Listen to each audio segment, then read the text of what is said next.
Hi කොහොමද? සුබ දවසක් වේවා කියලා මගේ ආදරණීය යාළුවෝ හැමෝටම ප්‍රාර්ථනා කරනවා. ඉතින් ඔන්න ඔයාලට අද මම අරන් ආවා පුංචිම පුංචි රහසක්. ඉතින් ගොඩාක් අය මේ දේ නිසා ඔයාලගේ තවානම අතහැරලා දානවා. ඉතින් මල් පැල හදන්න ඔයාලා බය වෙනවා. ඉතින් මට හිතුණා මේකට පිළිතුරක් අරන් එන්න ඕන කියලා. ඉතින් ඔන්න අද මම ඔයාලට ඒ වෙනුවෙන් පිළිතුරක් අරන් ආවා. ඉතින් ඔන්න බලන්න. ගොඩක් අය දන්නේ නැහැ මේ කොකෝ පෙලට් එකේ මේ වගේ ලස්සනට පැල හදාගන්න පුළුවන් කියලා.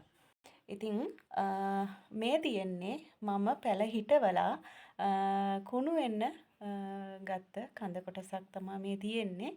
ඉතින් මේ කඳ කොටස කුණු වෙලා විනාශම වෙලා ගියා. ඊට පස්සේ මම ඉක්මනින්ම කරේ මේ කඳ කොටස හොඳින් හොදලා අරගෙන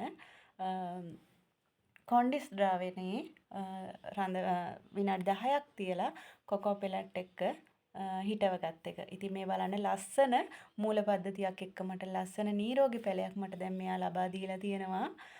මේ කොකෝ පෙලට් එක විනාඩි 2ක් විතර මම කරේ කොන්ඩිස් වතුරේ පොඟවලා තියලා ඊට පස්සේ ඒක හොඳට මිරිකලා අරගෙන පැලේ ඒකේ රඳවලා චූටි නූල් පොටකින් මම මේක තද වෙන්න ගැට ගහගත්තා. ඉතින් සති 2ක් හෝ 3ක් විතර යනකොට මේ වගේ ලස්සන නිරෝගී මූල පද්ධතියක් මට ලබා දුන්නා. ඉතින් ඔයාලටත් පුළුවන් ඔයාලගේ කඳ කොටස් කුණු වෙලා මුල් කුණු වෙලා විනාශ වෙලා යන්න හදන පැලවලට මේ වගේ ප්‍රතිකර්මයක් කරන්න.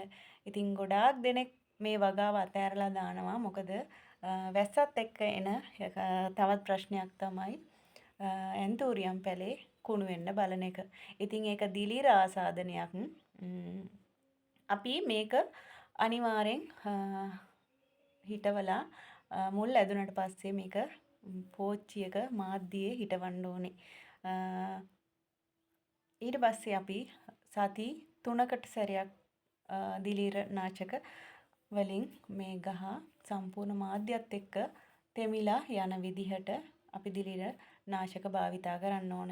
ඉතින් නිරෝගී ලස්සන වගාවක් ඔයාටත් පවත්වාගෙන යන්න අවශ්‍ය නම් ඔයාට කරන්න තියෙන්නේ සාර්ථකව ඔයාගේ වගාව නඩත්තු කරන එක. අනිවාර්යෙන් දිලීර නාශක ටික දාන්න. ඒ වගේම කෘමි නාශක ටික අනිවාර්යෙන් භාවිතා කරන්න. එතකොට ඔයාට මේ වගේ ලස්සන මල් තියෙන ලස්සන නිරෝගී වගාවක් ඔයාටත් ලබා ගන්න පුළුවන්. ඉතින් මම දන්න දැනුම ගොඩාක් ඔයාලට මම කියලා දෙනවා හැමදාම. ඉතින් මොකද මගේ සතුට තමයි මම දන්න දේ තව කෙනෙකුට කියලා දීලා ඒ කෙනත් ඒ දේ කරලා එයාලගේ ජීවිතේ ජය ගන්න උත්සාහ කරනවා නම් අන්න ඒක මට හරිම සතුටක්. මගේ එක වචනයක් හරි එයාලගේ ජීවිතේ සාර්ථක කරගන්න උදව් වුණා කියන හැඟීම මට දැනෙනවා. ඉතින් මේ තියෙන්නේ කොකෝ පෙලට් වල මං හිටවපු පැල. මේ මුල් කුණු වෙලා තිබ්බා. මේ තියෙන්නේ කුණු වෙලා. ඒ වගේම බේර ගන්නම බැරි වෙයි කියලා හිතපු පැල තමයි මම මෙහෙම කොකෝ පෙලට් වල දාලා තියෙන්නේ. දැන් සුදු පාට මුලක් ඇවිල්ලා තියෙනවා ඒකේ. මෙයාලා මේකේ තියන්න බෑ. මම මේ වැලිවල කොකෝ පෙලට් එකේ හිටවලා වැලිවල මම මේ තියලා තියෙන්නේ. මුල් ආවට පස්සේ වැලිවල තියන්න බෑ. මොකද අහපව් ඒ මුල් කුණු වෙන්න බලනවා. ඉතින් අපි මේක අනිවාර්යෙන් මේ ටික අරගෙන අපි වෙනම මාධ්‍යයක හිටව ගන්න ඕන. මේ තියෙන්නේ බේර ගන්නම බැරි වෙයි කියලා හිතපු පැල තමයි. දැන් මේ කොළ පාට දැල්ලක් ඇවිල්ලා මුලුත් ඇවිල්ලා එයා නිරෝගී පැලයක් හදන්න උත්සාහ කරනවා. ඉතින් අපි මේ පැල ටික මුල් ආවට පස්සේ පොල්ලෙලි බොරළු මම සාමාන්‍යයෙන් භාවිත කරන්නේ පොල්ලෙලි බොරළු මාධ්‍ය අරගෙන හොඳින් මික්ස් කරලා ඒකේ හිටවන්න ඕනේ. එතකොට ඔයාලට මේ වගේ ලස්සන සාර්ථක වගාවක් දකින්න පුළුවන්. ඉතින් දිලීර ආසාදන එනවා පැලවලට. ඒක සාමාන්‍ය දෙයක්.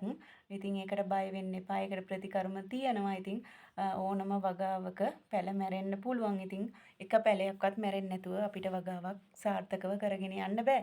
ඉතින් අපි හැමදේම කරන ගමන් අපි ඒ හැම දෙයකම මූණ දීලා අපේ වගාව සාර්ථක කරගන්න අපි උත්සාහ කරන්න ඕනේ. ඉතින් මේ වගේ වල් හැදිලා තියෙනවා. මට බැරි වුණා ටනල් එක පැත්තේ එන්න වැස්ස නිසා. ඉතින් බලන්න මගේ මේ වගාවේ කොච්චර සාර්ථකද කියලා. ඉතින් මේ දවස්වල මේ වල් තියනවා චුට්ටක් මේ සුද්ධ කරගන්න බැරි වුණා වැස්සත් එක්ක. නිතරම අපි වගාව පිළිබඳව ඇවිල්ලා බලන්න ඕනේ යාලට.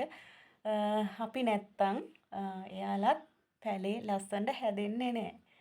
මොකද දරුවෙක් බලා ගන්නවා හා සමානව තමයි අපි මල් ගහක් නඩත්තු කරන්න ඕනේ.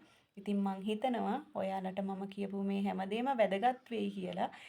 ඉස්සරහට ඔයා වගාවක් ආරම්භ කරන්න හිතාගෙන ඉන්නවා නම් මේ දැනුම ඔයාලට වැදගත් වෙයි කියලා හිතනවා.